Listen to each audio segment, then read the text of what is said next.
Hey everyone, if you want to delete your Threads account, here's a step-by-step guide on how to do it. First of all, click your profile icon at the bottom right. You can go ahead and click the two settings gear at the top right, and as you can see right here, you will see account, right? You're going to see personal information and all that stuff.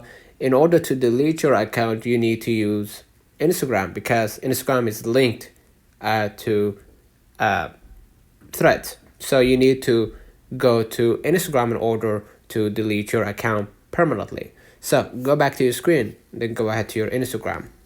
All right. Now, in order to delete it, because it's linked, so you could go ahead and click your profile at the bottom right, click the three bars at the top right, and then you're gonna go ahead to the account center or meta. All right. And then you're gonna see right here personal details, and you're gonna see the account ownership and control. Click on it, and you're gonna see deactivation or deletion. Click on it, and then what you're gonna do, go ahead to your Instagram account, and then click delete your account.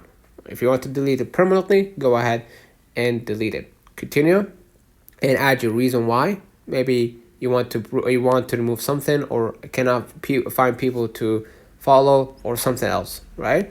Hit continue, right? And then enter your password, and that way you will delete your Instagram account. Hence, your Threads will be gone as well, because Threads is developed by Instagram creators. So let me know in the comments if this video helped you. Don't forget to like and subscribe. Thank you for watching.